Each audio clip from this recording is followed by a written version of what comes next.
Let's get ready to rumble. In this corner, weighing in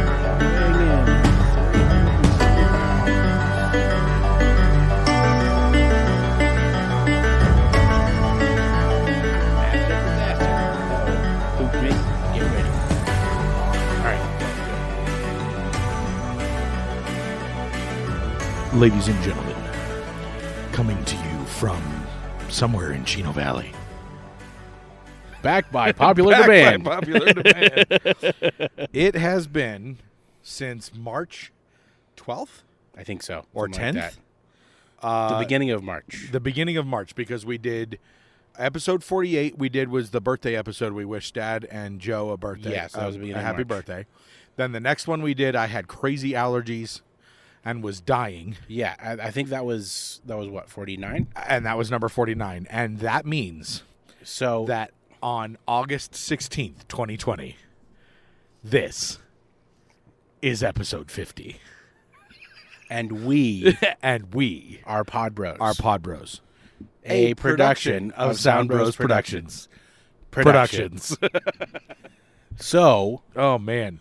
It has been... you could technically it's been say a that while. we've been in lockdown.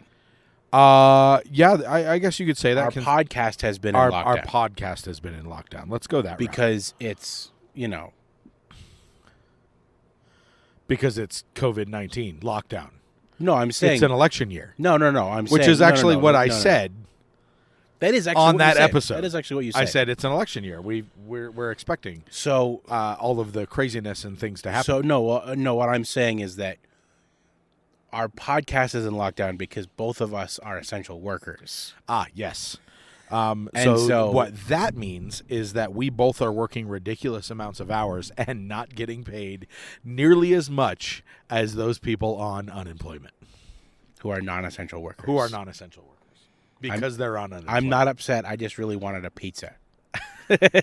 I got a pizza, actually. The heck? I got a pizza. Actually, and no. I gave you a pizza. Actually, no, I can't complain. The place that I work at, which is I work part-time with my dad now at his flooring store.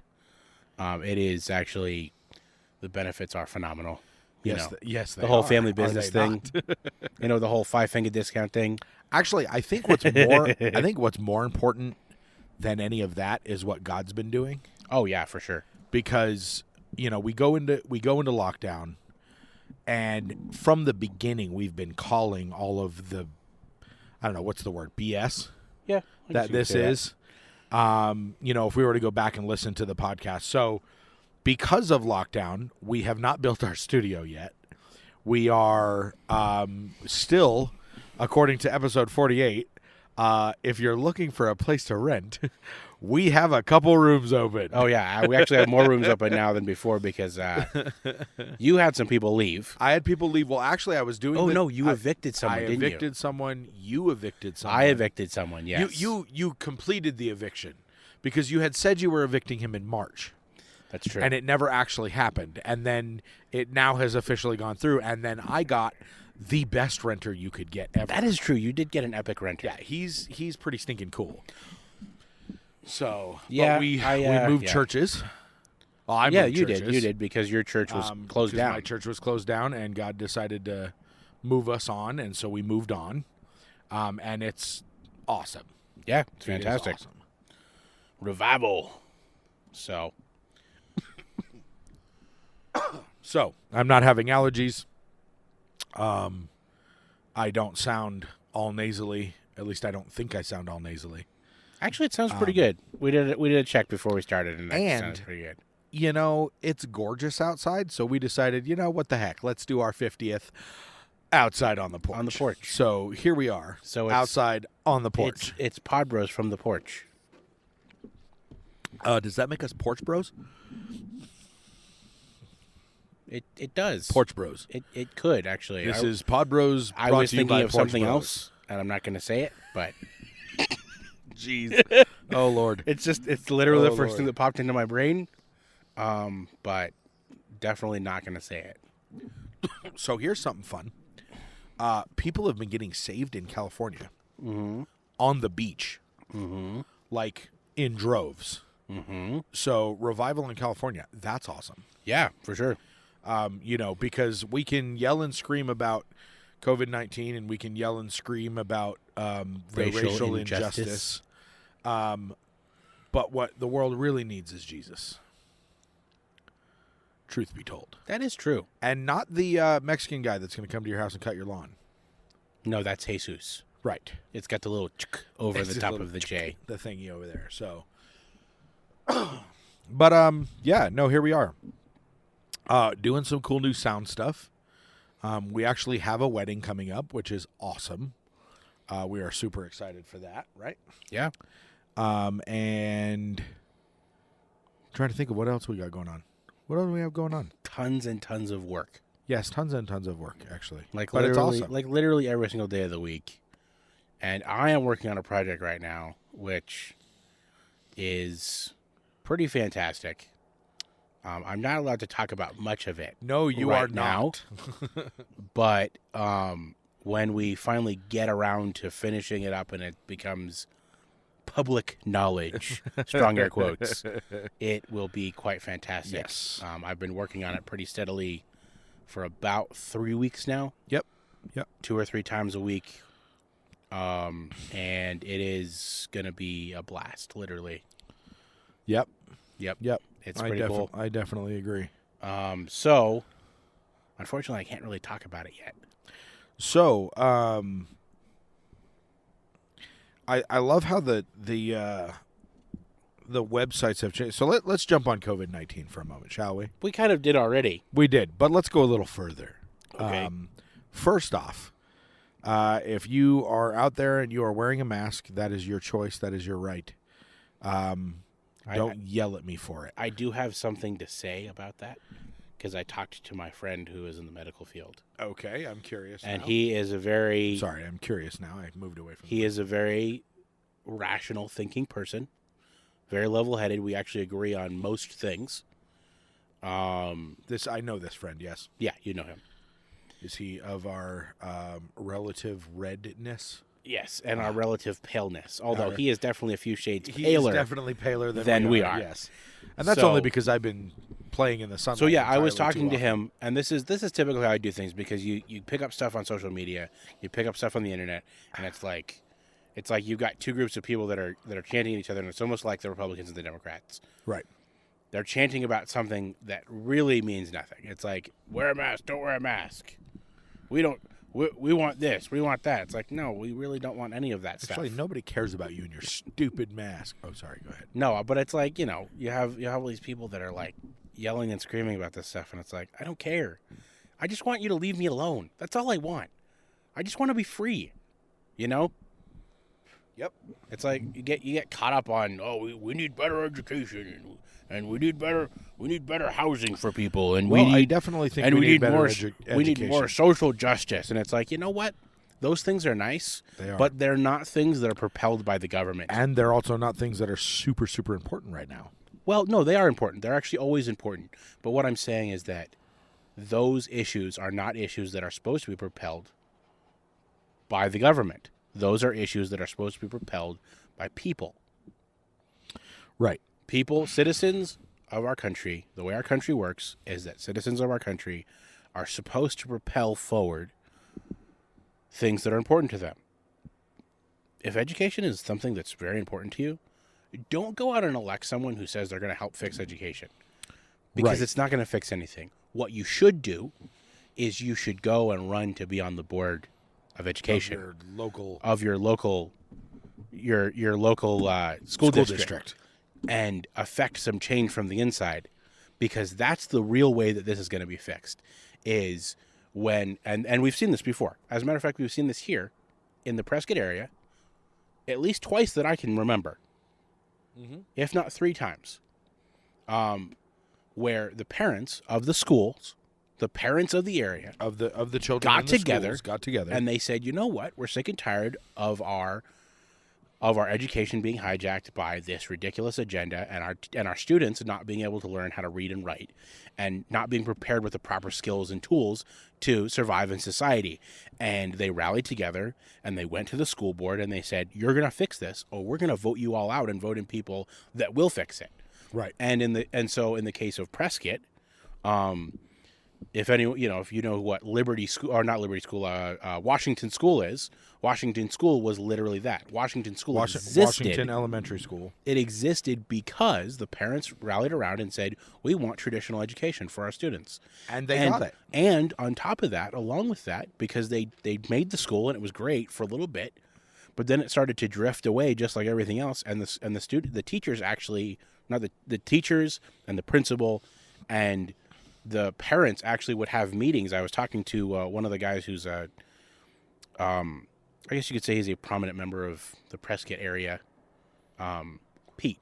Oh, yeah. And he's involved in a lot of stuff. He's also a good media contact. Yeah, he is. The good side on of the actual reporting of media. So he was telling me that they would actually have weekly meetings where they would go through the curriculum with the parents, and the principal was so concerned about the parents and what they wanted their kids to be learning that he would go through the curriculum with them every week to make sure that they agreed with what was being taught to their students, and that their students weren't being taught stuff that was unnecessary. And actually, in a couple of cases, they even would rip pages out of the curriculum that they were doing. Really? Because it was fake. Because that happens all the time. You got some person writing a book, and they're writing a textbook, and they've got all this information in there, and some random crap is thrown in there. Yeah, but and by the time the book is published, that piece of information is now false. Yeah, but unfortunately, the only problem that I see with that system is that the parents do that on the elementary, middle school, and high school edge, right? But it doesn't happen in the college edge. But and so you have these kids that have this base, and then they go to college, and then they get indoctrinated in college because, I mean, we're seeing it right now. The news stories of these teachers. And these, in some places it's the teachers of the elementary schools. In other places, it's these professors who are blatantly out and out not giving a care and are planning on indoctrinating and truly, and to teach is to indoctrinate. But, like, truly indoctrinating these kids against, what their, for their agenda, whatever it may be. One of the things I was listening to a podcast the other day, and he brought up an article about a teacher who tweeted out that he was worried that the parents being able to hear his class because of Zoom was going to cause problems for what he was teaching them. Yep, and that is the issue. That is what we're talking about. So anyway, in the case of Prescott Valley, the parents, excuse me, my mumbling here, the parents actually got themselves elected onto the school board and created effected change and created what's called Liberty Traditional School. Correct. That's in Prescott Valley. And that's in Prescott Valley, and it's actually one of the top schools in the entire state. Is it still?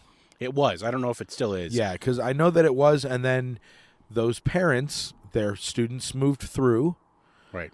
And so they stopped caring about that school in particular, which is what parents do. Yeah. Which is fine.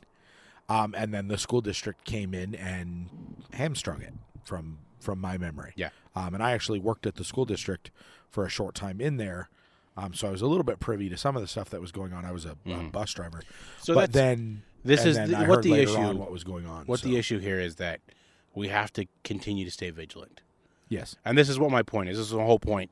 This little bit of us going back and forth about this is that if something's important to you, if something's important enough for you to feel like you needed to vote for someone because they were going to affect change for you, you need to be the one who's doing it. Especially if it's something that has to do with a local issue like education.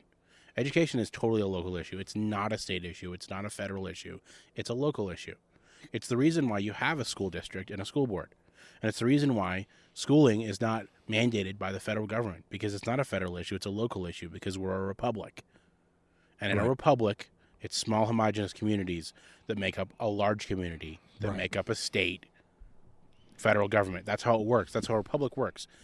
The problem is that our republic has been hamstrung by the fact that people become complacent, or we have people that come into our country that want to change it and want it to make it something else.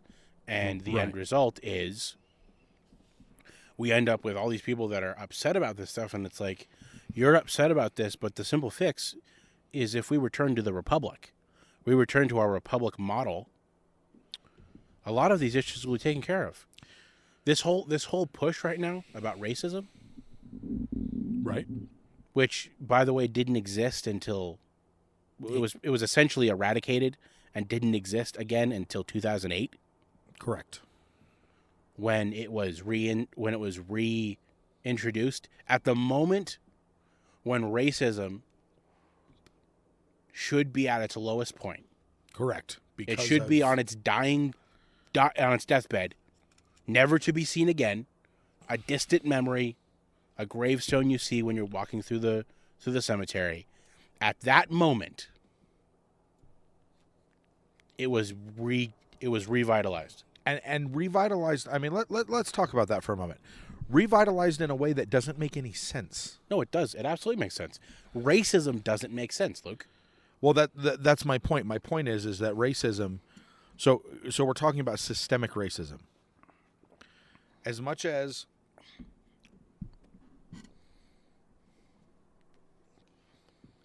you want to argue the fact or not believe the fact that Obama is a full black man or whatever, or a U.S. citizen, or whatever, U.S. citizen, whatever or any the of crap that they wanted to. The fact of the matter is, for 8 years, 2 terms, we had a black president. Yeah. The highest office in the United States, the number one public servant, the chief of our country, Commander-in-Chief, was a black man. For you to tell me now, 4 years after he's been out of office, that we have had systemic racism, and it is a problem to the point that you have to riot in the streets, you got me. Because I don't see how that works when he was in charge. Now, that is from a rational thinking, logical person. That's exactly what he wanted. Right. He reinvented it. Right. Right? I heard a commentary on it the other day. It said, here's the problem is we're seeing when true racism exists, the stories of racism are not stories. They're the real deal. They're not made up. Right. When racism doesn't exist, every story about racism is made up. It's a story. So the black man who beat the white man in the Macy's, why? Because he used the N-word. Supposedly. He didn't actually use the N-word. The facts came out. The video came out from the store. He never used it. It was completely fabricated. Right. The lady who was assaulted or something like that by a white man, suddenly it disappeared. Why? Because it actually never happened. Right. Right. Over and over and over again. And then on that same token, the and we're going to go there, and I apologize in advance. This is going to be a little bit dark. But the 5-year-old little boy that was executed in his front yard. Right? Okay, so here's my problem. Okay. Whether or not that little boy was killed by a black man or not, because it's alleged, right? They have eyewitnesses, but it was alleged. The problem that I have is that simply because he is a white little boy, there is no talk of it, no notice of it. Because in reality, what racism do we have in the United States? Because we do have systemic racism. Yeah, and it's not called affirmative action. And it's actually not actually in the government. Our systemic racism is actually in the media. Absolutely. The mainstream media and in low information people who don't think for themselves, who listen to the media. who listen to the media. The media is propelling the story of systemic racism. And let me clarify that, not just media, mainstream media. Yeah, for sure. Because we right now are media, Yeah. but we're not mainstream. Here's the thing. This is what I wanted to say when you were talking about the little kid. The issue here, the real issue here, is that it shouldn't matter that a black guy beat up a white guy in a Macy's. It shouldn't matter that that lady was attacked by a white guy, which ended up being not true. Right. It shouldn't matter that the color of this guy's skin was black and the color of this little boy's skin was white. Right. None of that should matter. What should matter, if we are going to make this stuff national news, which this will actually go back to what I was saying before about the Republic, and I don't actually think that this is national newsworthy. This is local news. This is not national news. A black guy and a white guy getting into a confrontation Right. in a Macy's, it really doesn't matter to me here in the Prescott area. In the rural Prescott area. And do you know why it doesn't matter? It doesn't matter for this simple reason. Because you're racist? No. Thank you. It doesn't matter because of this. When was the last time you saw anyone assault anyone else in this area? Oh, gosh. When was it? Oh, a while. Probably back when you were not It saved. was actually before I was a Christian and when I was the and one you were the one assaulting someone. assaulting. Yeah, exactly. This is my point. We live in traditional, civilized America. And in traditional, civilized America, people don't beat each other up because No, we're have civil. Because we have civility. Hence, civil. And we care about other people. We may not show it all the time. We may be annoyed by you and your stupid ideas, but it doesn't give me the right to beat the crap out of you. Right, and we don't go around blatantly hating people is what it comes down to. What my point is that a story about a guy beating up another guy because of a racial issue, or for any issue at all for that matter, is really not something that's applicable to me in Prescott. Why is it national news? All of it is not applicable. The point of news is so that I can be informed about important things that are happening. Okay, so can I take it to a little bit more painful of a level? Well, let me finish my thought here. This is what I'm getting at. If there's people going around in Prescott, in the mall, in our rinky-dink little mall in Prescott, beating up people, Yes. for the simple matter of what they perceive as social injustice, Right. right? That is relevant to me Correct. because I live in the Prescott area. Sometimes I go to the mall. Right. Not a lot because there isn't much up there anymore. Right. Most of the stores that I frequented. But it's not relevant to anyone else out of the area. But it's not relevant to anyone outside of this area because people don't drive to Prescott to go to the Prescott Mall. Okay. Let's be honest. So now let me ask a question. Go ahead. And this is a painful subject because we live here. Yeah. But in 2013, we had a horrendous fire, and we lost 19 firefighters. Yeah. Some of them were my friends. Yeah. One of which I actually grew up with. Mm-hmm. His parents are still people I know.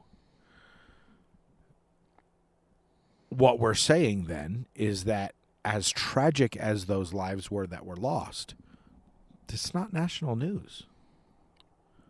Is it? Or is it not? And so my thought process is this. Okay, so on this train of thought, Yeah. my thought process would be it's not really national news. It doesn't affect the state of the country. Now, that being said, on the same ticket, the loss of 19 firefighters or first responders Right. does affect the country in our patriotism. And the fact that the country banded together the way it did to show support for this rinky-dink little town in Arizona, Prescott, Right. is kind of pretty awesome. But what we're seeing is we're seeing the positive side of the country coming together and showing support. And now we're seeing the other side. And the other side is these items that are not necessarily national news, if they are going to be national news, then they should have the effect that the 19 had on the country, where everyone reaches out, everyone wishes their hope. Let's go a little further. Joplin, Missouri. Joplin, Missouri got blown out by a tornado, right? Tornado went through this tiny little town, and people from all over the country banded together, some people went to Joplin, helped them rebuild. That is America. Okay. What we're dealing with right now is not. All right. So what you're talking about is this. Before you finish, I am deeply saddened. Let me say it. I am deeply saddened by the 19. I have friends of them. Actually, one of my really good friends is the lone survivor. And he's an amazing guy. Right. And it's a tough situation, and I am not cheapening or lessening that in any way. Continue. So essentially what you're talking about is you're talking about something that has been part of the American, I guess you could say, DNA. There are certain things that are part of what makes Americans Americans. Right. It's what makes us identifiable anywhere in the world. Our patriotism. No. Our tenacity. Whatever Americans you want to call it. will stick their neck out to help someone that they don't even know. Right. Right. When an American is being portrayed in a movie where they're somewhere else in another country, or they say, "Oh, you're so rash." You know, I always think of that scene from what was it, Patriot Games, where Harrison Ford's character jumps out and saves the people. Has no idea that they're royalty; they're just being attacked, and he steps in and saves the day. Saves them. And that is literally the picture of America: is that we will literally bend over backwards To help you out. We don't know you. We don't know anything about you. We don't need to. But you're in trouble and you need help. And I think that's what the issue is here now. Yeah. That is what the issue is right now, is that you're saying That you're in trouble. we're in trouble, we need help. And what we're seeing is the exact opposite. Right. Right. And I think that's the reason why a large number of the population is like, oh, this is a serious issue. Change channel. Ah, yes. I think that's what we're seeing right now. Well, it's like this, okay? And we are... I think that the issue here, and it's amazing that you brought up the 19 because it's such a perfect example. Because the 19 were compared, they were put in the same category as 9/11. Correct. And to counter what you're saying about it being just local news, Which is why I said it. I absolutely agree with that distinction.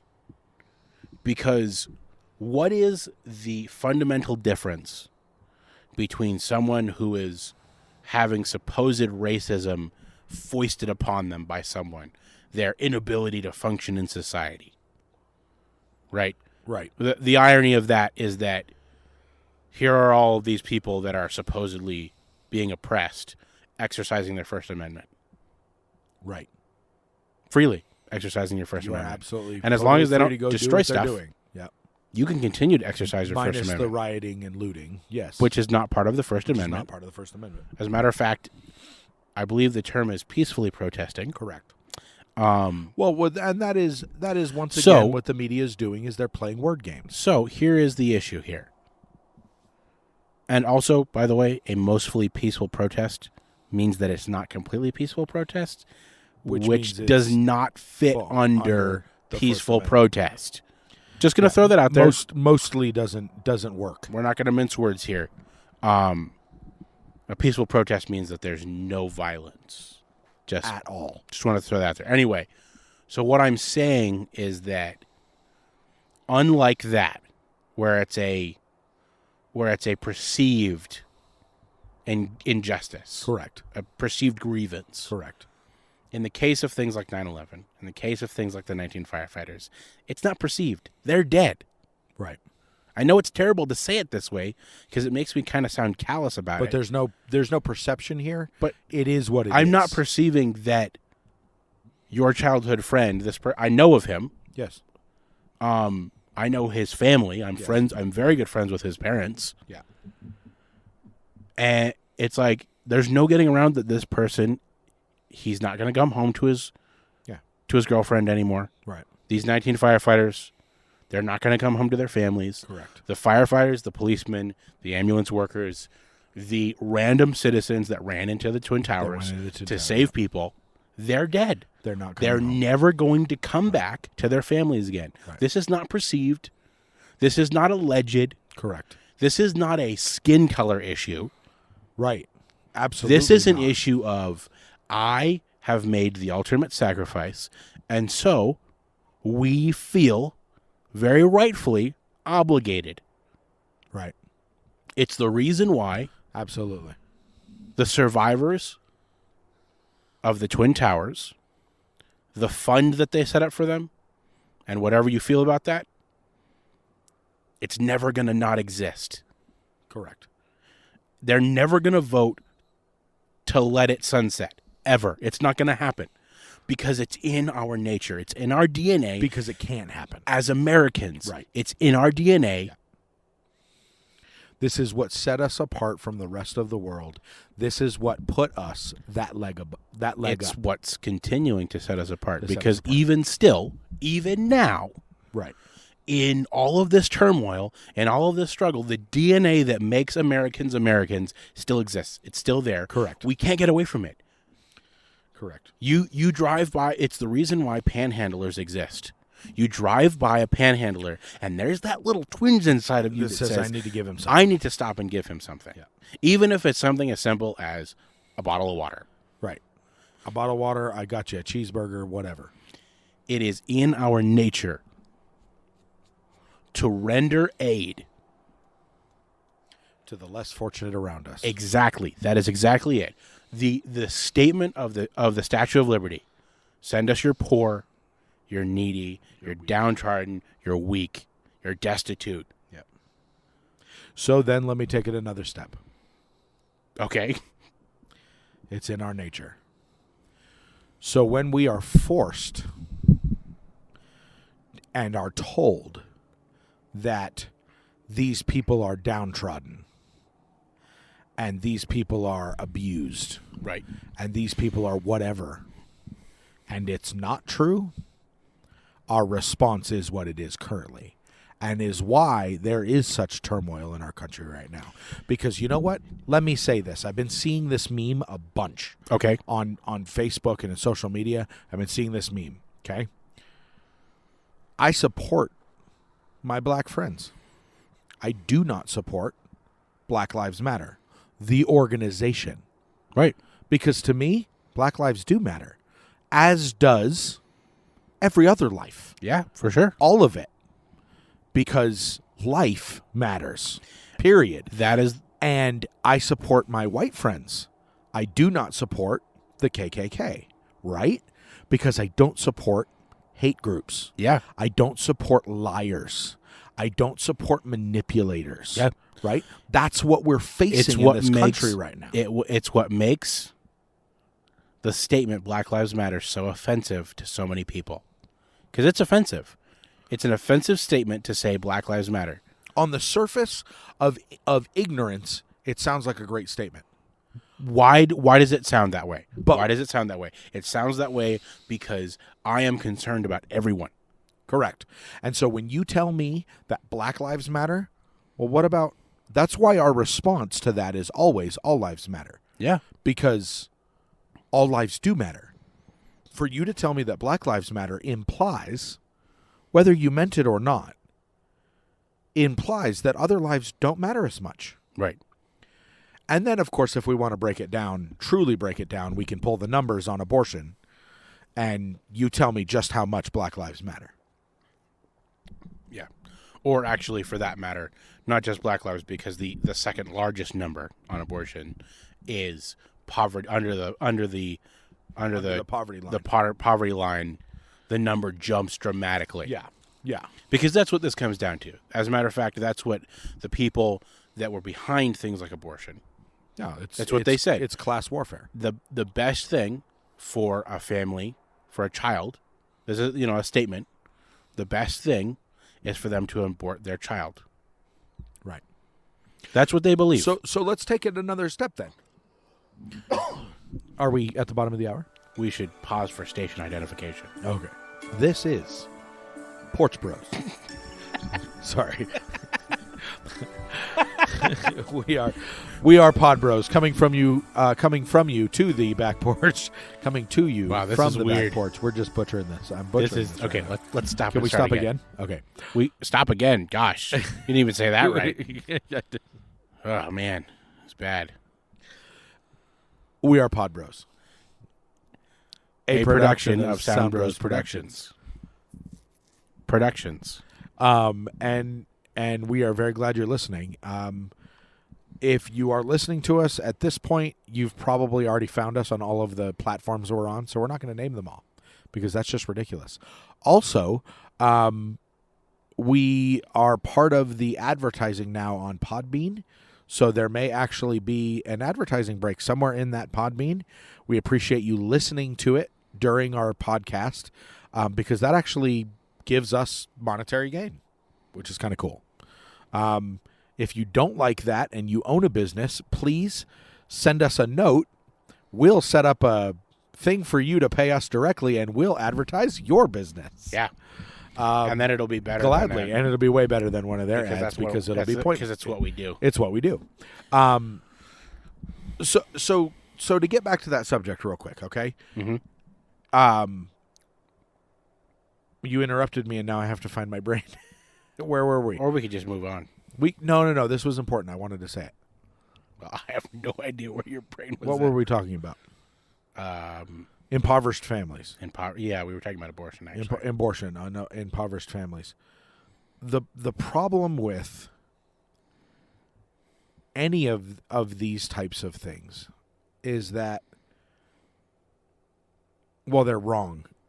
Period. Anyway, for you to. Oh, okay. I apologize. The thought process that goes into any of this stuff lends itself to lack of rational thinking. right. But more than that, here's a thought. The rest of the world, okay, England, India, China, even some lots of African places, South America, everywhere else in the world is a class system. You are in the upper class, you're in the middle class, or you're in the upper class, or you're in the lower class. There is no middle class.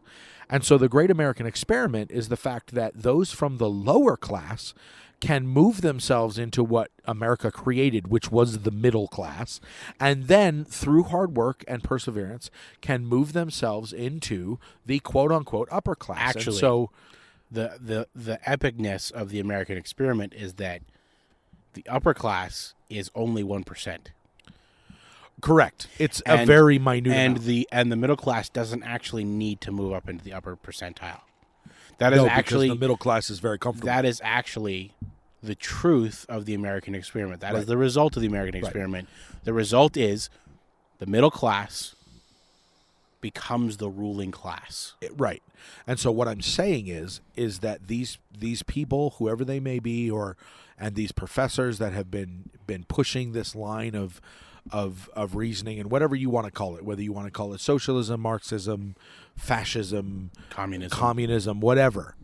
What this is, what we're looking at is they're stamping it with the name systemic racism. They are stamping it with the name of injustice, social injustice, racial injustice. The truth of it is the fact of the matter is that they are forcing a class warfare. Right. They are forcing class battle. Why? Because when I see the news and I see an entire group of people yelling and screaming about the unfortunate, and I mean that, unfortunate death of a black man, and then I see them do what they're doing, my view of it changes, and my sympathy to that man's family, because he died, never minding the fact that he was a criminal and all these other things, my sympathy for them wanes. and decreases. Why? Because I'm watching you act as if you really truly are a lower class. Right. You're acting as, for lack of a better term, you're acting as a serf. You're acting as the ignorant. You're acting as the unlearned and the unread, and all these things that we read about in the Middle Ages and the Dark Ages and the Castle Ages, right, with the Lord in the castle and the serfs all worked for the Lord. And you're acting as if that way, and I know from my experience of being in this country, right, and being told my whole life that I had this thing called white privilege, which, let me just dispel that for you for a moment, is a load of hooey, because I ain't got any white privilege other than the fact that I was taught to work, and I work for what I have. I see that, and I think to myself, I don't feel pity for you anymore. And on top of that, I'm going to find out what's truly happened with this guy.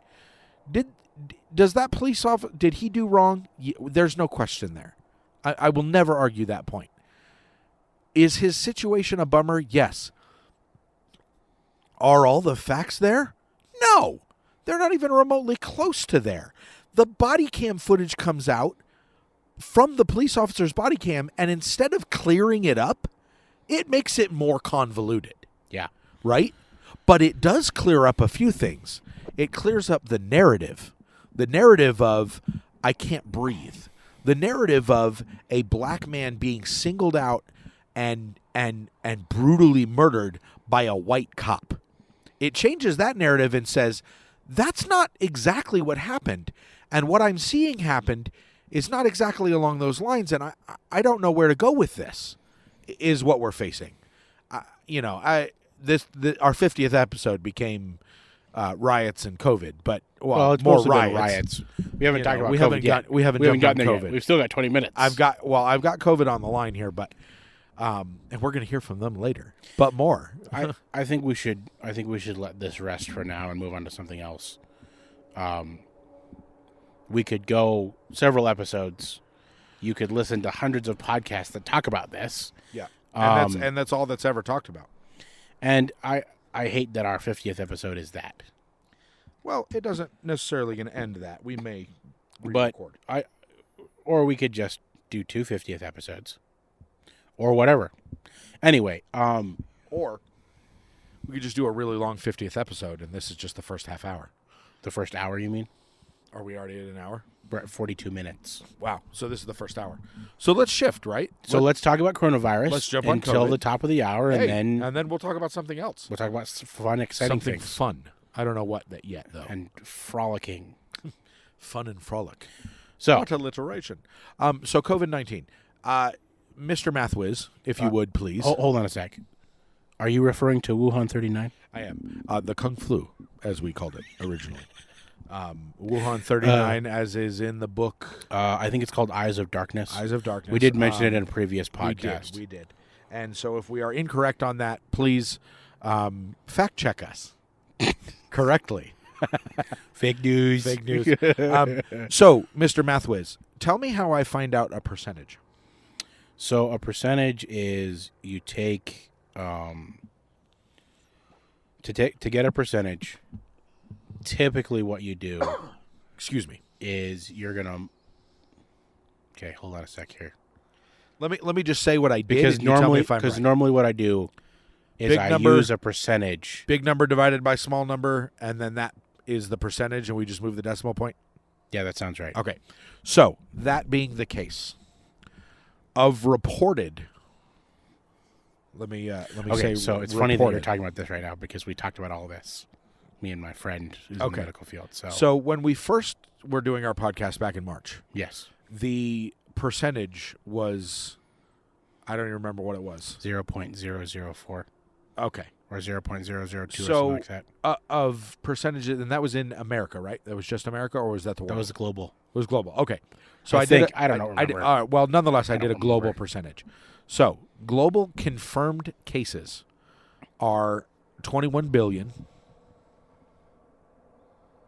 21 billion? 21 million. I'm going to say. 826,000. I mean, that sounds like a number that they would throw out there. I was trying to see if you were paying attention, and if I was going to be able to pull off a mainstream media hoax, but it's 21 billion. you caught me on it. Okay, 21 million. 21,826,450 Okay. confirmed cases. Okay. Deaths worldwide, Okay, worldwide. 773,072. Okay. That is 0.05%. Okay. Worldwide. Okay. 0.05%. That is 773,000 people that have passed away. That stinks. Well, I'm not even going to pretend like that's not a bad thing, because it is. Right. However, 5% but less than 5%. You said Less than a percent. Did you say 0? 0.0503 is the 1397 percentage. Okay. 0.05. So 0.05. So that's not even 1%. And the that confirmed and that cases. actually that is actually incorrect. I apologize. Okay.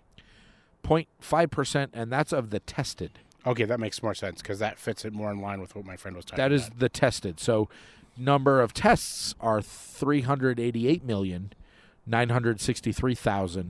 388,963,194. And the deceased are the 773. So the deceased to confirmed is going to be higher than that, of course, Right. because those numbers are much closer. I apologize. I did that. I messed that one up. So, and you're getting this off of the what? I'm actually getting off the NCOV 219 Live. It is the website that was created by the Avi Schiffman up in Washington. And what is the data that they're using? And Where's it he coming is from? pulling data from the CDC, the WHO, and every other local city. the first everything thing- that's there, everything that they report, he's just compiling it. So the first thing that my friend said was that the CDC is full of crap. They have been full of crap from the beginning. Like I said, As a what's reported. As a matter of fact, he told me they got a directive that said it's okay if you run out of masks dealing with COVID patients, you can just use 2 tissues. So these are the brilliant people that are telling us wear a mask. how to take care of things and what the Wear a requirements. mask everywhere. No. These are the people that are telling us the requirements for opening back up again. The same ones that said it's okay, just wear 2 tissues. That's fantastic. So just to be clear, so the mask issue. I actually want to talk about this because what my friend said Well, let me is before we jump on okay. masks. can I throw do, some but numbers? let me just say this. Okay. What he said about masks is actually the only logical argument I have ever heard about masks, and it's brilliant. Okay. Continue. Okay. When we get Okay. to it, I'll talk So- about it. So this is the quick facts. This is worldwide numbers. Okay. Number of total confirmed cases,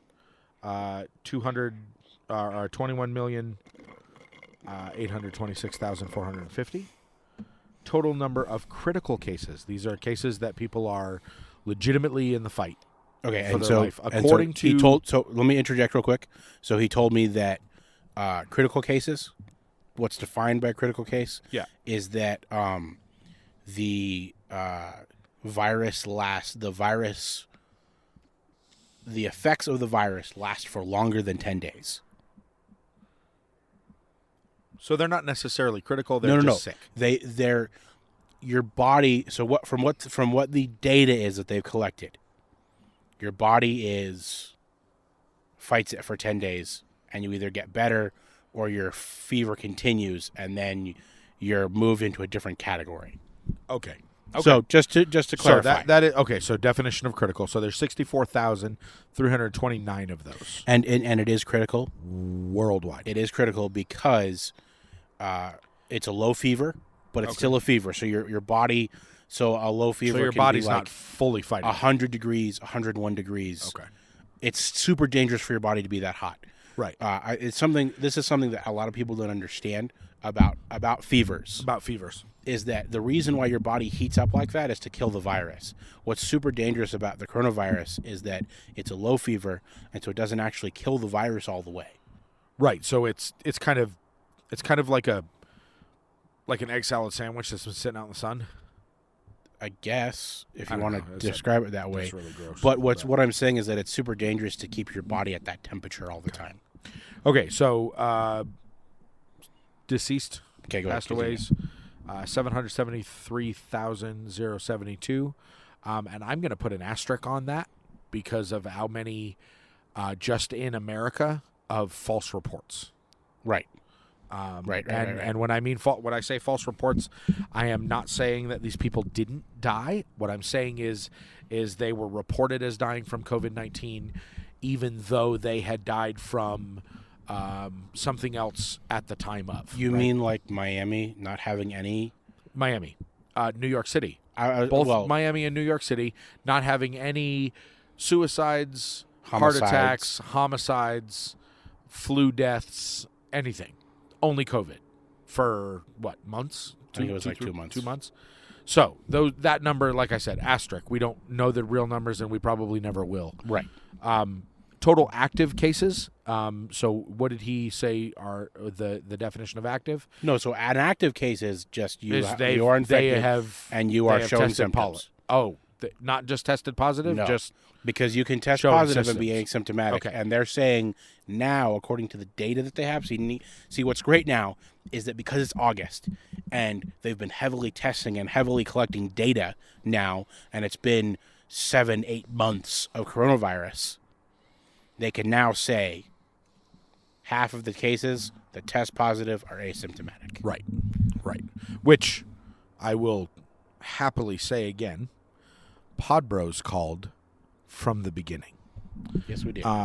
Anyway, so total active cases 6,553,567. So essentially, 567. divide that number in half. Okay, so 3 million essentially, or just over 3 million. Asymptomatic. Asymptomatic. Okay, total recovered 14,358,033. Asterisk. Continue. Arizona has not reported any recovered cases. How is that even possible? How is that possible when I personally know people that got it and got fine? If you look up We'll do it in a minute. coronavirus in Arizona. No, not in Arizona. You just look up coronavirus and your location is on. The first thing that will pop up is cases, deaths, recovered. Recovered has no number. Wow. So, and then total number of vaccines in development, 164. Yes, that is correct. Also, asterisk. No, Because that's not an asterisk. There are actually 100 and awesome. something versions of the vaccine in active. Although I will say there are certain ones that you probably shouldn't use. Yeah. And I will be one of the first to say that I am, in this regard, I am on the no vax bandwagon. Bandwagon? Yeah. You ain't touching me with one of them needles. I'll take my chances. Thank you very much. Yeah, it's your dang, man. So that's that. So then let's jump. We're going to jump to the United States so we can give the U.S. numbers. Okay. U.S. numbers. Total confirmed cases. And these are actually these are cool comparatively. And I haven't actually done the percentage, and I'm going to do that right now while I'm talking about it. Okay. Total number of confirmed cases in the United States, according to all of the reports. These are simply reported. I'm not telling you whether or not this is true or not. This is just what the local governments and whatnot have reported. Okay. So, confirmed cases 5,566,632. Critical is 17,237. Total number of tests 70,960,630. Active 2,510,374.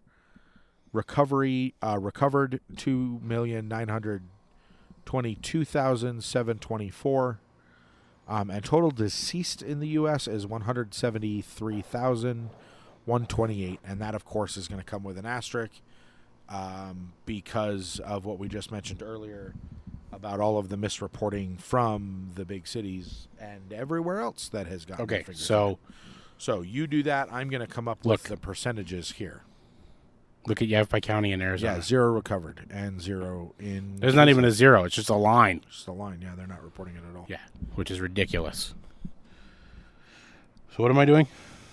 No, I'm going to do the percentage? So I'm going to do the percentage of deaths to confirmed cases, right? Yeah, let's do that. Or should I do percentage of deaths to... well, we'll do the percentage of deaths to confirmed cases. We'll do that first. That's actually the most accurate way to do it. So we have 5,566,632, and deaths were 173,128. It actually would be misinformation to do it any other way. 0.3%. Okay. That's percentage of deaths to confirmed cases. Yeah. So 0.3%. That's actually the most accurate way to do the reporting, to do the percentage on the reporting. Okay, on the reporting. But what about the percentage of deaths compared to the actual number of people in the United States? Doesn't matter. Why? It doesn't matter because what you're looking at with a pandemic, strong air quotes, or a virus in general, like the flu or Ebola or something like that, is you're looking at how effective it is At when someone is dealing actually with the people infected. that have actually gotten it. What you're not looking at, what you would be looking at, actually, this is what you would be looking at. If you were going to compare something to the population of the United States, you would compare the number of people infected to the number of people in the United States. Because if you're doing that, what you're looking at is you're looking at how effective the virus is at spreading. Oh, okay.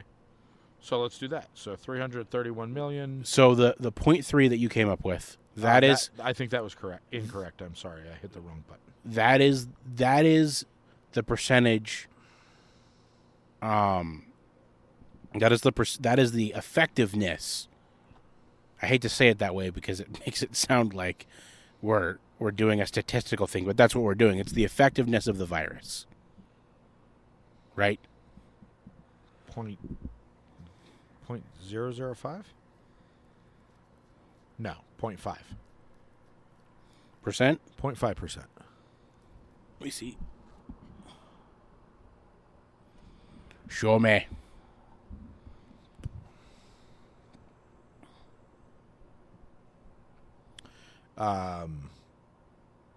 We should probably be talking while we're doing this. Yeah, we should. Oh, darn it. Whatever. Anyway. No.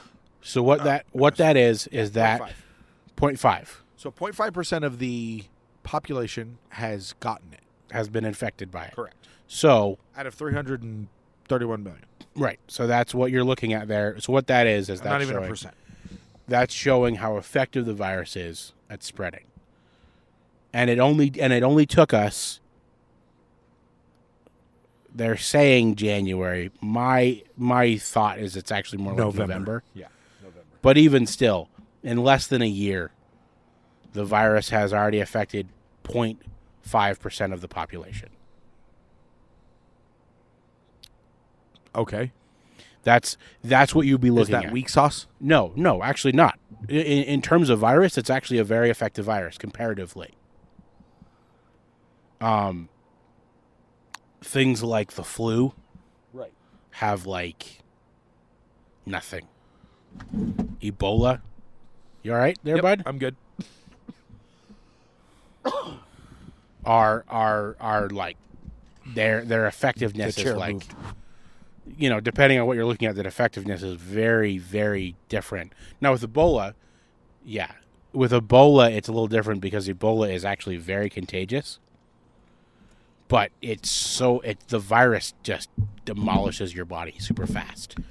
Right. So what we're talking about is we're talking about a virus that is effective, but it's not killing people. It's not killing certain kinds of people. That's something that there was a study that was done in England about this, and it actually there is conclusive evidence that blood type has a major factor in the people that are showing symptoms Right. and the people that are dying, and they haven't said it conclusively yet because they don't have enough data yet, but they're pretty sure that there is actually a genetic component as well, which would make sense if there were blood type. If your blood type was affecting the virus, then it makes sense that your genetics would affect it as well. You know what I mean? Yes. So, The wind caught me on that one. let's talk about masks.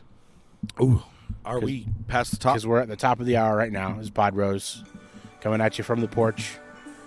The old homestead. The old homestead out in the middle of Chenier Valley. We are a production of Soundbros Productions.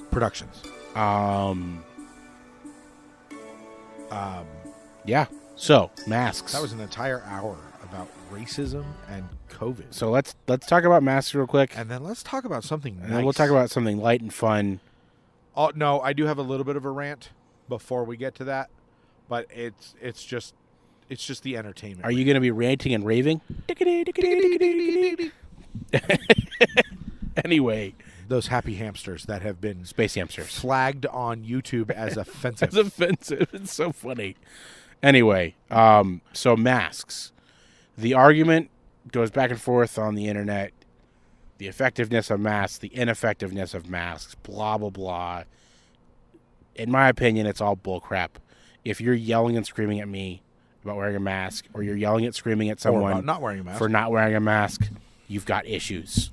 So, fun story. Went into a restaurant today. Okay. And they... which is a very common thing for people on Sundays. For people on Sundays. I'll be honest. I am a no masker. Okay.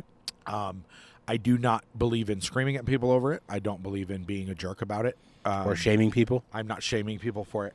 However... Do you think that we should have a big rally and burn all of the masks? Not quite. We're not quite there yet. I don't Because that was suggested to me on Saturday. Was it really? Yes. Awesome. I don't think we're quite there yet. I know that that's coming, especially if we're looking at history and it is repeating itself. It's coming. But I don't think we're there yet. Okay. What I do think... but what I do have a problem with is that when I walk into your business... Mm-hmm. And you have a sign up that says masks are required to be in this business. Mm-hmm. And I don't wear a mask. And so I'm kind of being that guy who's just like, I'm not going to wear a mask. I'm just going to walk in and try. A lot of places are just like, yeah, it's your right. I'm not going to really enforce it. Right. Don't be a jerk. Don't be running around hacking at people. Right. I went into this place to get food, and I might have been a little oversensitive about it. But the young lady behind the counter was a complete jerk about it. Okay. And so she, we require masks to be in this. And I said, oh, I'm sorry, I didn't bring one, because I didn't bring one. And we just came to get food and leave. We can't even eat in the building. It's right. It's a chain restaurant. Yep. No names. But the initials rhyme with Handa. That's really funny. I was just talking about that earlier today. Espresso. A hand of espresso. Anyway, and so I looked at her and I said, "Oh, I'm sorry. I said we don't have them. We're just grabbing food and leaving. Like we're not going to be here that long." Right. And she goes, "Well, our drive-through doesn't require a mask, so you can use that." Wow. And I looked at her and I said, "Well, you just lost business." I said it just like that, and I turned and walked out the door. Now, the people I was with got in the truck and drove through the drive-through. Mm-hmm. And I think that that's the problem. I think is the issue here. Is if you want to require a mask for your business, require a mask for your business. That's your prerogative. 100%. It's your business, and it's also my prerogative to choose to not wear a mask and thereby have the consequences of not wearing a mask. That's how it works. Not being able to walk through the building. Sorry, I saw orange out of the corner of my eye. I thought it was fire, and it was not. It was orange lights. Yeah, flashing orange lights. And so that's your prerogative. That's totally fine. And truthfully, if you're going to be a business and you're going to require them to wear a mask, personally, I think requiring someone to wear a mask in a restaurant is ridiculous. Just going to throw that out there. The ridiculous part is requiring me to wear requiring someone to wear a mask from the door to the seat. That's what I mean. And then taking it off. This particular place had no seats available, and so they were simply requiring you to wear a mask as you walk through. Which is also stupid. Like I said, I think it's stupid because the people behind the counter are wearing one, and so me behind the big plexiglass thing that they now have up, and there's no one else in the building, I think is ridiculous. However, it is their prerogative. Well, I personally believe that the reason the mask thing is going the way it's going still is that people are not doing what I did. And what I did was, I'm not going to this goes two ways. You're going to deny me, I'm not going to go and give you money in the way that you want me to. Right? Okay. Because of the freedom that we have in this country. Okay. I don't like drive-thrus. I never have. This particular place, I don't want to go through your drive-thru to get food. Their drive-thru is actually the worst. I want to see you put my food in the thing. Like, that's the whole point of that particular place. If I go to Burger King, and get some fresh fries, reference there. Sorry. And get they don't own French fries. And get some fresh fries. I don't mind going through the drive-thru. That's what that building is designed for. I mean, they're designed for quick, super fast. The drive-thru is and you go inside, you can't see the food anyway. Exactly. And so my response to that is, you deny me from coming in. What do you got? I don't know. It just sounded like something was crawling through the bushes behind you. Oh, it's probably the cat that lives under the house. Oh, okay. You're going to deny me that? Fine. Then you also don't get my money. Right. Period. Not just in the building, over here too. But people are just like, whatever. We'll go through the drive-through, and so these companies are not. What I'm saying is that I have to pay the consequences of not being able to come in and purchase food or whatever it is in your business, but you don't have to pay the consequences of requiring that. Right. So. And what I'm talking about here is fairness, which the world is not fair. So please don't send us an email and be like, you're an idiot. Life's not fair. I know that already. Continue. I really want to know what it is. A cat or something. So, or a lizard. What I was going to say is, I think it's stupid I think it's dumb for restaurants. For grocery stores and retail stores, I think that if you're going to require someone to wear a mask, I think you should do it the way Costco does it. Yes, Costco requires you to wear a mask. And you know what they have at the front door? Masks. A box of masks.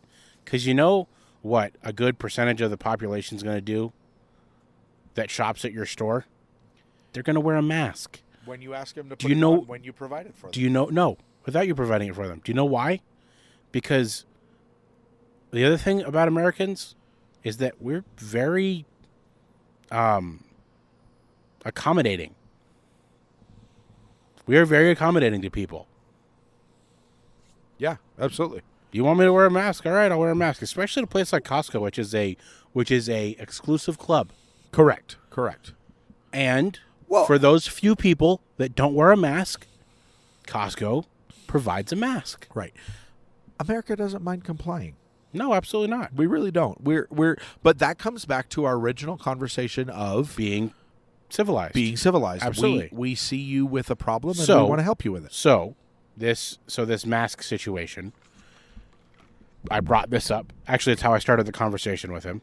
And he explained to me why masks are actually very effective. Okay. Like extremely effective. Like more effective than anyone is talking about. Okay. So, coronavirus is primarily a drip virus. Right. Which means that it's liquid. Yeah. It's in a liquid state, which means that literally anything that catches something and prevents it from going into your mouth or nose is effective. Okay. Literally anything. So my question is, what about all the studies that say that they don't actually catch this stuff? because it gets on your face. We're and it gets on talking your about sides, okay, and it gets but around that's to here. now you're talking about people being cleanly. Yes, it's on your face. Yes, it's on your head. Yes, it's in your hair. You take a shower every day, don't you? I do. So what are you worried about then? I'm actually not worried about it. No, but you understand yeah. what my point is? This is my point. This is a primarily liquid virus Okay. that's spread primarily through liquid, which means that wearing this mask is actually very effective. However, now they're saying, "Oh, it's an aerosolized virus," and that's where this whole issue with masks is coming up. Because if it's an aerosolized virus, guess what your Masks don't mask work. is going to do? Jack squat. Excuse me. Unless you're wearing an N95 mask, which even an N95 mask, we were talking about that too. Even an N95 mask still lets through 5%. Okay, so this brings up another point. And the mask that you are wearing, most of the masks that people are wearing, Cloth. it's not a seal. Yeah, it's not a seal. Stuff can still get in from the sides. So, Point. okay, I'm not arguing the point of the spittle and the water and all that stuff. That I'm with it. I'm with you, 100%. okay, The problem that I have is I was talking to a lady Friday night. okay. Friday night we went out after our Bible study. We went to a wonderful restaurant in Prescott Valley, and I'm going to give them a free plug. Colt Barbecue. Absolutely delicious food. Great place. Great atmosphere. Haven't had a bad meal. Have not had a bad meal there. And we've tried a bunch of things on the menu. And I've had great service the whole time. The service is great, and the people are super nice And friendly. It is, and when I say super nice, I mean like to the top. Like the manager is like really nice, which in my experience is rare. You know, like usually the manager is a complete, jackwagon or whatever you want to call it. Jackwagon. I'm trying to be PC. Yes, I got that. And so I'm talking to this lovely little girl behind the counter, and she's taking my order. Right. And I just made a passing comment about the mask because I like to pick about them just for fun. Oh yeah, for sure. And so I make a comment about the mask, and she goes, "Oh, these are the worst." And she, and so I'm talking to her, and I'm like, she's talking about me. She's like, "I hate the mask. They're uncomfortable, and I can't breathe. But more than that, it's making my acne break out." And so I asked her, I'm like, "How old are you?" And she goes, "Oh, I'm 17. I'm like, "Okay. So you're right in the middle of the puberty, right? And you've got Right. all of this stuff on your face." Right. And I said, "So why is it causing your acne so bad?" And she goes, "Well, because it's got makeup all over the mask." And I said, "Well, don't you wash your mask?" And she goes, "I can't. It's got makeup all over it." Now, that's not an isolated incident. I'm looking at all these people, and this is where my argument goes. You're telling me that the cloth mask that you have in your car that you put on when you have to go into a place that has a mask, when you are done in that place, you go home, you wash your mask in hot water and bleach and let it dry, and then wear it again. Okay. Every time, right? That's how it works? Is that how you do that? No, that's not how you do that. You take a mask or a cloth or a face shield or whatever it is, you put it on your face, you wear it in these places that are required, you take it off, leave it in your car, and it doesn't get washed for a while. More than likely, But hey, my for car gets days. my car gets up to about 130 degrees during the daytime. It should be enough to kill the virus. Okay. No, I'm not. I I'm mean, being the argument, facetious. but I'm okay. being facetious. But my point remains. Your point is I am- actually the point. Is that a clean mask? Is that a new mask? Is that fancy little cloth mask you're wearing that's got a sports logo on it, or it's got some pithy Christian Saying. statement on it, or Yep, some yep. pithy patriotic statement on it? When was the last time you cleaned that thing? If ever. Right, if ever. If ever. When was the last time you cleaned it? And since we're on the subject of cleaned it, when was the last time you changed those gloves? Oh yeah, seriously. Or let's go there. When was the last time you took the plastic wrap that you have on the card reader at the supermarket? Oh, gosh. When was the last time you cleaned that, either wiped it down or took it completely off? Because I was at the supermarket the other day, and I watched at least 6 people go through, use their cards, touch those numbers, and then it was my turn. And nobody touched anything. Yeah. And so that is my argument with the mask, is very simply, do they work for the spittle? 100%. Do they work for aerosol? Not even a little bit. Not even close. Is it worth the effort because of what else is required to keep the mask clean? No, it's not. And I think that's the issue here. But I think ultimately the issue with masks comes down to this. This is America. Land of the free. Yep. Home of the brave. Yep. Just going to throw that in there because... Home of the brave is very important because why? Because me choosing to not wear a mask and go out in public when there's this 0.5% virus that can attack people, Right. and some people have actually died from COVID. Right. Specifically We don't from know it. the number, but from COVID, it is very brave of me to not wear a mask. Some could say that it's foolhardy or reckless, but the point But remains the truth same. is, it's brave. It is my right to go out and not wear a mask. Can you push that door closed? No, that's as far close as it goes. No, it's not latched. I know, Oh, because the cord's in the way. that would be why it's not latched. Don't mind me. It's actually been like that the whole time. It hasn't. It's been bugging me the whole time. And I was going to say something, and then you said the cord, and I should have just thought about that beforehand. So Because we didn't plug in out here. We plugged in inside. So anyway. this is ultimately the issue, and this is the issue that I've had with this situation from the beginning. is the fact that That this is a right. This is a rights issue. As a matter of fact, from the very beginning, and this I'm gonna- has and let me play devil's advocate as soon as you're done with that. Okay. Just for fun. but this has always been a rights issue. From the very beginning, this has been a rights issue. This has been, do American citizens that live in China have the right to come back to their home country? Absolutely. Do they have the right to stay in lockdown in China? Absolutely. As long as China's okay with it, because it's China's country. Because it's China's country. Do American citizens have the right to travel outside their homes? Do American citizens have the right to travel around outside their homes without being restricted? Correct. Do they have that right? Yes. Do American citizens No, that's Yes. the question. We do have that right. No, this is the question that Or I'm we're asking. supposed to. Do they have that right? We're supposed to. Or is that right circumvented or restricted when the public safety is at risk? Right. That is what the issue has been in this whole situation from the very beginning. Has been, do these rights that we have, these truths, That we hold to be self-evident? are they self-evident anymore? No, they're not. Do you have the right to life, liberty, and the pursuit of happiness?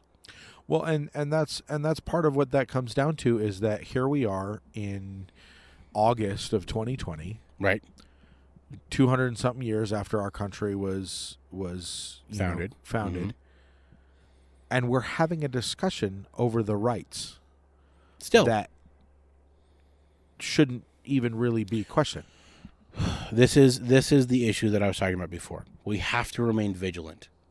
And part of being vigilant is understanding that this attack on our rights, Right. this constant, never-ending attack on our rights, comes at us from every angle. Yep. And it will continue, and it won't ever stop. Right. But my point is that it comes back to class warfare. And the class warfare that we're facing is because class warfare is everywhere in the world, and they can't handle the fact that class warfare is not in America. Because for years, like you said earlier about the Statue of Liberty, bring me your Bring me your tired. Bring me your sick. Bring me your impoverished. Right. And for years we did that. We still do that. And we still do that. And yet there is this underlying undertone in the rest of the world that doesn't like the fact that we are that way. I think that it has to do with this issue. Because, yes, send us your poor, send us your destitute, send us your downtrodden. Right. But what do we do with those people? They stop being poor. They stop being destitute, destitute, and they stop being downtrodden. And what do they become? Productive. Effective, wealthy. Yep. Look at the epic immigrants of the American experiment. Every time. The best example is Andrew Carnegie. Was an immigrant from another country. Yep. Who came to the United States, got a job at a railroad company. Saw some potential because he wasn't being oppressed in his home country anymore. Right. He was living in the United States, which allows for people to grow. And he sold his idea to the train company for a portion of the shares of the company. Right. And then ultimately bought out the company and made American Steel, which was the first $1 million company in the United States. First $1 million company in the world. Yeah. Ultimately leading to, of course, Rockefeller buying it out. Right. And you have Carnegie. He was one of the most amazing philanthropists in the United States. The DNA of the United States is injected into the immigrants of our country that come to our country. People that become immigrants to our country, ultimately to become citizens of our country. That DNA is injected into them. It's injected into them, and it becomes part of them. And like we've seen so many other places in history, the immigrants or the conquerors or whoever it is, right, when the DNA of whatever country they've migrated to or taken over or whatever is injected into them, they become more of that country, more of what they are and what they believe in than the people that are living there. The Mongolians that invaded China during Genghis Khan's reign, and then Kublai Khan and Tamerlane and all these different guys were way more Chinese, right, than the Chinese that were living in China at the time. Right.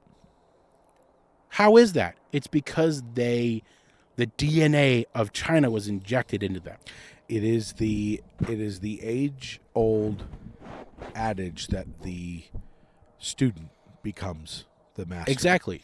And so let me take it one step further. We see this all the time in what?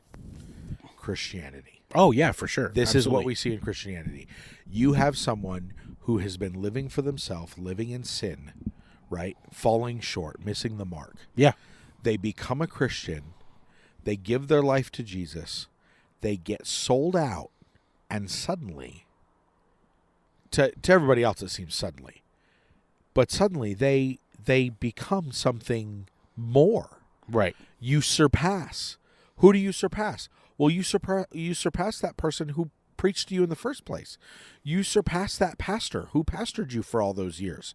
Or at least you should, right? These are those things. This is how you grow. Right. This is what makes America great. This is what makes Christianity so amazing, right? Well, you don't see this with any other religion. And so now you've come to something I want to talk about earlier, but I kind of felt like I needed to wait. And of course, here we are, because that's the way that ultimately the conversation is going to go when you're talking about the United States and the fundamental DNA of the United States. Yes. Because what is part of the fundamental DNA of the United States? Christianity. Christianity is the only religion in the world, despite what anyone might say, despite what anyone believes.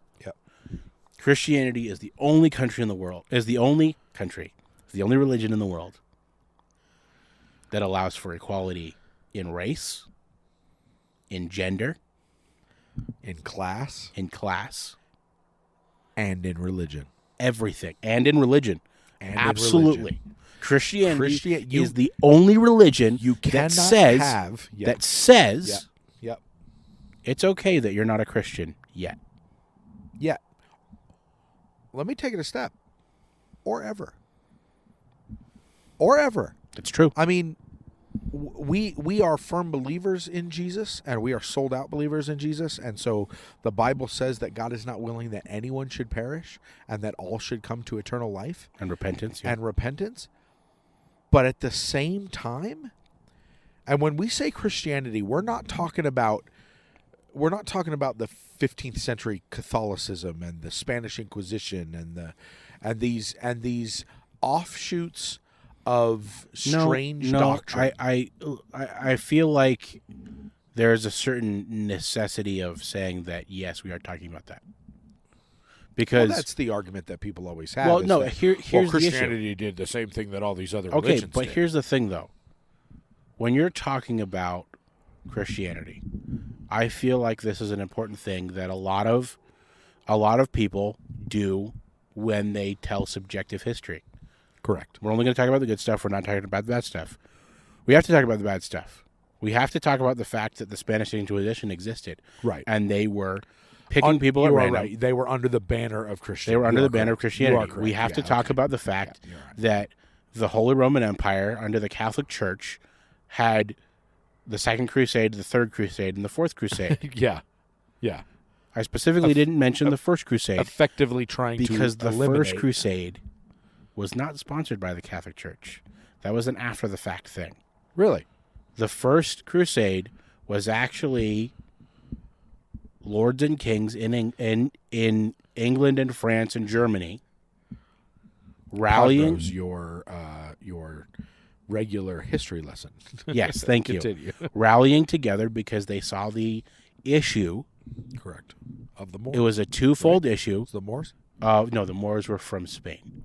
It was the issue of Saladin, the Turks. Yes, sorry. Yes. Not specifically Saladin. Saladin came about actually because of the Crusade. He actually became Right. the First Crusade. Actually gave him legitimacy because he was effective against the Crusaders. Right. But they saw the issue of an invasion of an invasive idea, of an oppressive idea. Oppressive. Because yeah, even then, that's the key. even then, with the oppressiveness that you read about in the Catholic Church of science and all these different things, even then, they saw this other thing as actually being more oppressive. More oppressive. Right. They actually, and I hate to say it this way, but very accurately perceived it that way. Correct. Well, and that's what I was going to say. And so this is what my point is. My point is that we can't deny the aspects of Christianity under the banner of Christianity. under the banner of Christianity. What we can do, though, is we can say, tell me another religion. Any other religion. Yeah, that's what I was just going to say. Besides Christianity and Judaism. That allows for other religions, including, and I'm going to go there, including the exact opposite religion. Mm-hmm. Because here in America, we have Christians and we have Satanists. Yeah. That believe completely opposite of what we believe. Literally the opposite. And we allow them. Why? Because at the end of the day, Jesus dying on the cross was about one very specific thing. His incredibly great love for us. Because when you talk about true Christianity and the breakdown of true Christianity, it ends on love. Yep. Jesus is loved so much that he died for us without the requirement of anything else from us other than to accept it or not accept it. Yep. That's it. That's what it boils down to. And so what we see in our country right now is we see a fundamental breakdown of that missing love, right? These rioters screaming up and down, screaming about these different lives matter and we demand reparations and all this stuff. Well, where is your love for your fellow man? Where is your love for your country? Where is your love for anything other than yourself in that regard, right? Where is that? because it's not there. And where do you see all of the support coming from? You know, there are good people in the world. I'm not going to argue that point. There are people that don't even claim to be Christians that are good people in the world. But I would posit to guess, and I'd stand on this assertion, that most of the support for a lot of these places and a lot of these things comes from the, you know, as we call it in the country, the evangelical side, right? The Christian side. The people who Support for what? support for anything. You look at the things that are going on, the GoFundMes and all these things, and people just, they pour of themselves out. Right. I mean, there's a reason why, and I'm going to go there, but there's a reason why most churches don't really have an issue with funding themselves, It's true. right? There's a reason why there are massive mega churches in our country, because people, when you give your life to Jesus, one of the things that changes is you want to give of your money and If your you're time saved, and your yourself, checkbook is saved. right? How many times have we heard that in our lives? Yep. Hundreds. You know, and not just financially. I'm talking everything. And so we're talking about, let's go back to what I said before. We're talking about the parallel view in the DNA of what makes America America. Correct. America is a Christian nation. A giving Christian nation. It's a Christian nation. It's Which in the means DNA we are of giving. us. Yes. This is the reason why all those 19 firefighters died and the entire country rallied around them. Absolutely. This is the reason why, yes, we were attacked. Yes, it was terrible. But why did we rally? We rallied because people died. Yep. That's why we rallied. Yep. Because there's something in our DNA that says we need to help. Yep. It's the reason why when Haiti got an earthquake, We when Indonesia got a tsunami, when Japan, Which is why is any other country in the world. Go ahead. Japan, No, go ahead. which is a modern country that has epic infrastructure and epic money, they got an earthquake and a tsunami, and we rallied around Japan. Yep. Why? And when you look at the numbers anywhere in the world when there is a tragedy, where does most of the aid and the money come from? 2 countries. America and Israel. Israel. As a matter of fact, with Haiti, Israel was there first. Yep. They actually had aid boats there before the United States did. Yep. Israel is aiding Lebanon, I believe, right Yep. now. Beirut, because of the explosion in Beirut. The explosion that, by the conspiracy theorists, are saying that they were making bombs.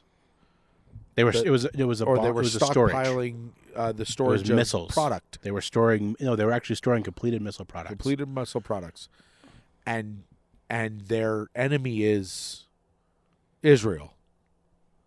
And their enemy is helping them. So we said all of that to say this. If you're not a Christian, you could be a Christian. And you can give your life to Jesus. And it's not all wine and roses, but it's the best thing you could ever do. It really is. Nothing compares to this. It really doesn't. Literally It really nothing. doesn't.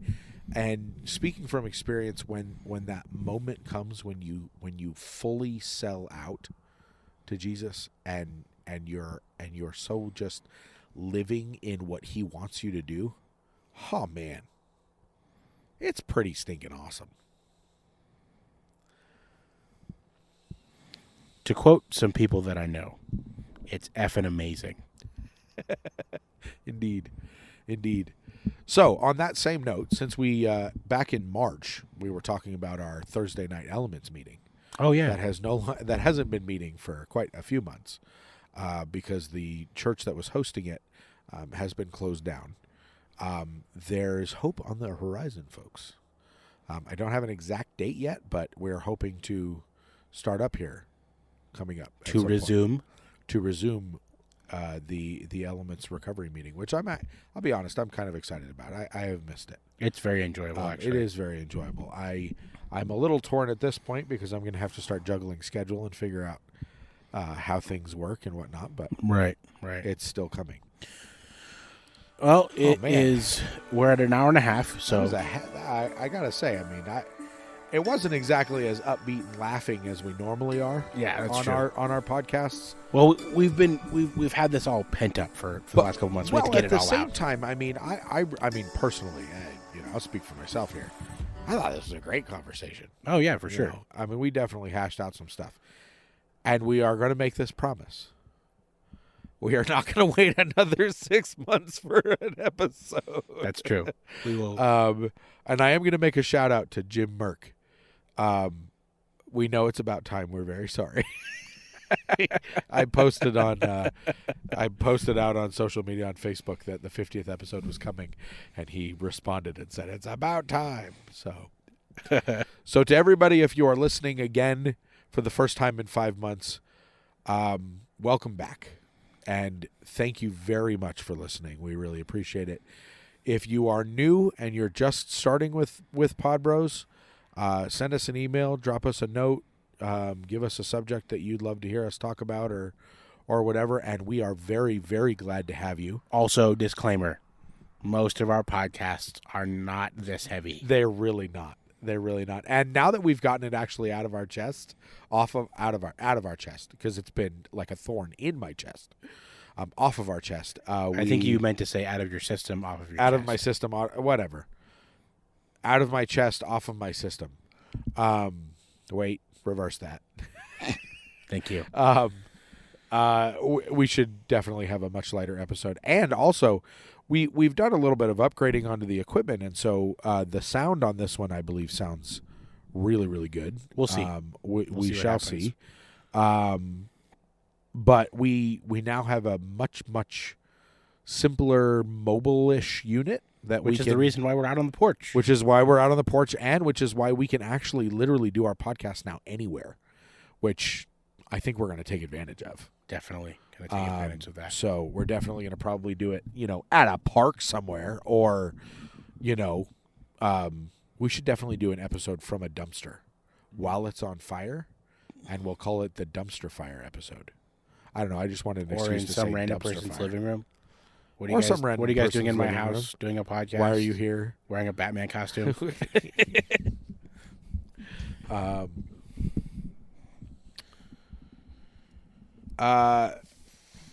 Normally, when we first started this podcast, we said that we weren't going to do politics, but unfortunately, our entire world right now is kind of engulfed in politics. So, but like I said earlier, there's hope, and that hope is Jesus Christ. What is that over there? That would be a man of the earth Ah, nice. crawling across the side of my house, but it is the outside, so I think we're okay. Okay, if I you say definitely so. need to spray the house again. I think. With bug spray? I think it's been. I noticed that you think had it's no been a little bugs bit at the further. front. I was going to mention that. I sprayed. Okay. I didn't just spray the front. I actually soaked Because the those front ants, door. those flying ants were terrifying. Yes, and then I also I went a little step further because I have a light out there and I don't have a bug light. I actually sprayed the light and around the light, and so I think Ooh. what was happening is they were landing on it and then dying. Nice. Which, I don't condone death, but I definitely condone insecticide because they are pests and they are annoying. Hey, that was good usage of the alliteration of the entomology. I tried. I appreciate it. Good job with that. So this weekend actually is going to be a lot of fun.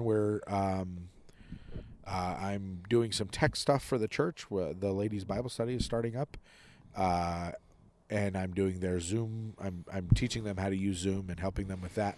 And then Friday, my leadership team for the Bible study that we have, and I are going over to California to the beach where they've been having revival, and we're going to go experience that. That's gonna be Sweet. pretty awesome. And then Sunday morning at church, which is Mount Zion Tabernacle over on Willow Creek Road in Prescott, service at 9 and 11:30. We have the Hispanic band Sweet. coming this weekend, and they are pretty fired up, and it's pretty awesome. So So I have a question. I have an answer, hopefully. So sheep can't congregate in big herds anymore because of the whole quarantining thing, right? The social distancing. They can if they wear a mask. Well, no, they got a social distance though, right? Yes. Well, I mean, the wool does stop the virus, the right? wool keeps them a little bit farther apart. So when they need to, talk about issues, like they're concerned about the sheepdogs are biting them too much, or there's wolves or something like that, they use that app, right? Which app, Nick? The one you were just talking about. What was that app called? It's the Zoom app, right? Yeah. Zoom. So do they do exercises along with that? Is it a Zumba? My brain was running about a mile a minute. I'm going, where is he going with this? Which pun is going to come out here? I don't have any children of my own, but a friend of mine the other day called me up, and he was complaining. Oh yeah, because his son has been chewing on his electrical cords. Oh yeah, and he didn't know what to do. And I said, well, your best bet is to ground him. And so he did, and so now his son is he's doing better currently. Yeah, he's conducting himself properly now. Oh, nice. So, thank you. We have piles of these. We've been saving he them bite up through for any of them? 5 months. I don't think wires? so. Because I bet you that would have been a pretty shocking experience. You're right. It probably would have been. Yeah, it would have been. One time, though. That's all it takes, usually. He definitely would have been, fired up. I was waiting. I was like, where's he going? Where's he going with it? Yeah, fired up, I would say. Juiced even. So I think one final thing we want to leave everybody with is that when you do a podcast, when you do something like this, there's a lot of speaking, there's a lot of talking, and so just something we want you to remember, when you're having a deep conversation with someone, not everyone is on the same IQ level, and not everybody is learned and whatnot, and so just a little bit of Podbros wisdom here. It's better not to use a big word when a singularly uniloquacious and diminutive linguistic expression will satisfactorily accomplish the contemporary necessity.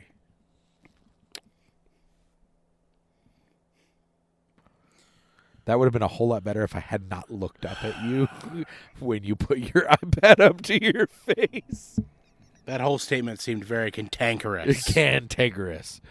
So the problem is that Nick and I converse on a regular basis, and we have very, very good conversations. We actually think very closely alike. The problem with that, however, is that with something like this, Nick and I have a little bit of a nonverbal communication that we do on a regular basis, where we can have a full conversation simply with our face. And so we were out somewhere, out to eat with a couple of friends, and I saw something out of the corner of my eye. And so I looked at Nick, and without saying anything, we had a full conversation, and it was so fast and so in depth that our friend Eric, and I don't know if he's going to listen to this episode, but we love you, Eric, very much. But the look on his face, he looked at me and then he looked at Nick and he went, "Oh man, I missed it." And then wanted to know what and so part of that is that when we are waxing eloquent on certain things, if the other person makes that "what the heck are you doing" face, it's very funny, and so we can't really look at each other. Who is when we eloquent, and why are we waxing them?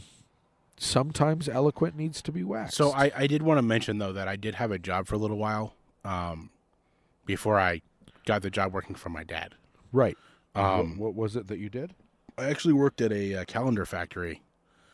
They make the different types of calendar. The cats or the flowers, whatever. Right. Got fired though. How come? I took a day off.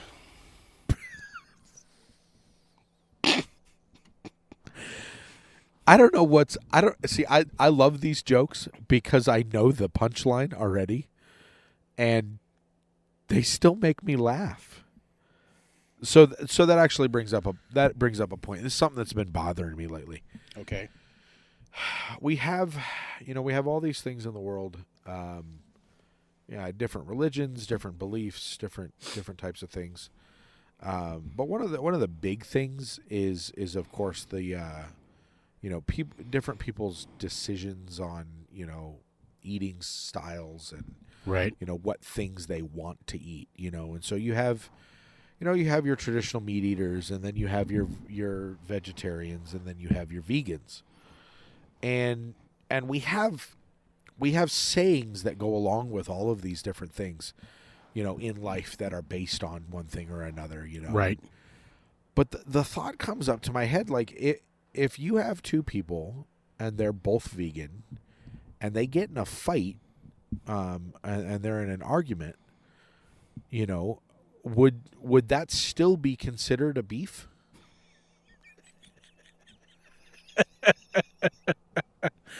Oh, that's good. Thank you. That's good. Thank you. I was trying to figure out where you were going at the beginning, but as soon as you started talking about vegans, I was like, all right, I know where you're going with this. He's going to the beef route. So, because my original thought was, if a vegetarian eats vegetables, Right. what does a humanitarian eat? Oh, that's good. Humanitables? If olive oil is made out of olives, what is baby oil made out of? Oh, that's terrible. Sorry. That's terrible. So I have a riddle. I have a riddle for you. What Luke. we have learned is we have learned to take these jokes and draw them out to the point of almost painful. So I have a riddle for you. Okay. So a sailor, his Yes. ship was destroyed and he was marooned on an island with no food. Okay. A single palm tree that was impotent, so it couldn't produce any fruit. All right. So no food, only salt water because it's out in the ocean. Right. And all he had in his survival pack was a one of those calendars that I made. Missing a day? But it was missing a day, yeah. Okay. It was missing one day. So anyway, when he was rescued a month later, he was healthy. He didn't look like he hadn't been able to eat or anything like that. Right. He looked like he was very well taken care of. Right. He was good. And they couldn't figure out how it was that he was so healthy. Do you know how he was so healthy? I do not. Why don't you tell me? I folks, I want you to know right now, I am literally sitting here with my eyes closed because if I look at his face, I'm gonna lose it. I'm not gonna be able to laugh. I'm not gonna be able to talk. Because speak, he or ate. anything. It's because he ate all the dates off the Oh calendar. my god.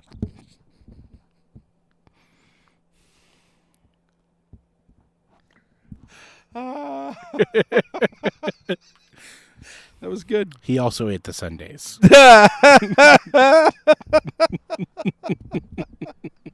Oh, that's good. Oh, that's good. You had me. I had no idea. Excellent. Oh my gosh, very well done. That is one of my favorite riddles. Very well done. That's a good riddle. That is a very good riddle. From one of the best episodes in Star Trek Voyager. So, you've heard of an enigma? Yeah. So, an enigma is, what is the definition of an enigma? Something that is. How would you define it? I don't actually know what the definition is, but an enigma would be like something that's really like almost like the opposite of something. It causes It's like a riddle, right? an enigma.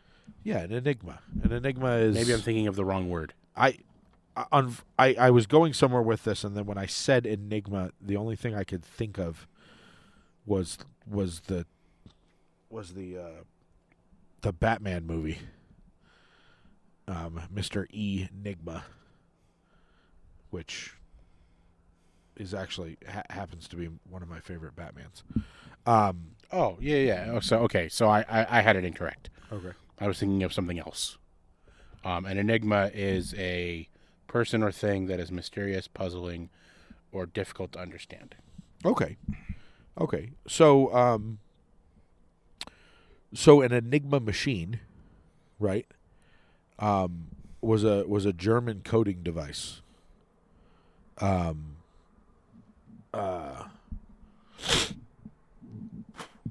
Back, I believe, during World War II. The Enigma machine is an encryption device developed and used in the early to mid 20th century to protect commercial, diplomatic, and military communication. It was employed extensively by Nazi Germany during World War II in all branches of the German military. Well, one of the men who happened to crack the Enigma codes was a gentleman named Alan. Alan Turing. Okay. And Alan is well known for that. But Alan came from a decent family, and he had a sister. And his sister was an amazing woman who she's not very well known, but his sister's name is Kay, and she provided drinks, snacks, and sandwiches for him and his colleagues during the time of his cracking of the codes. Okay. And so, a little less known than Alan Turing was his sister, Kay Turing.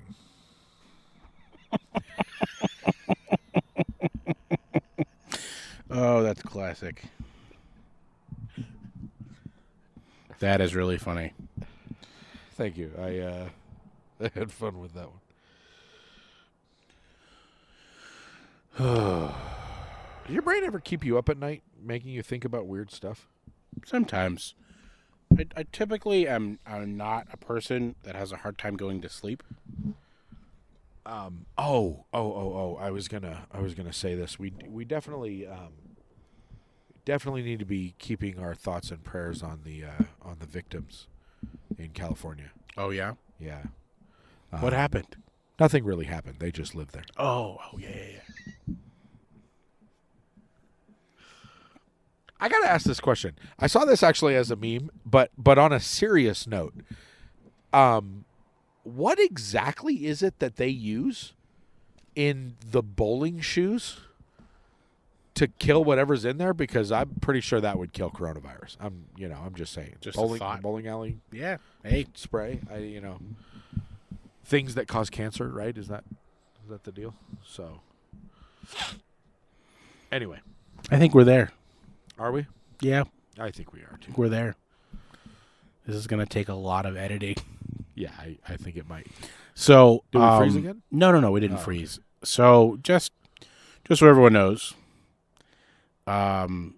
this episode may be in stereo only, meaning that Luke might be in one ear and I might be in the other ear.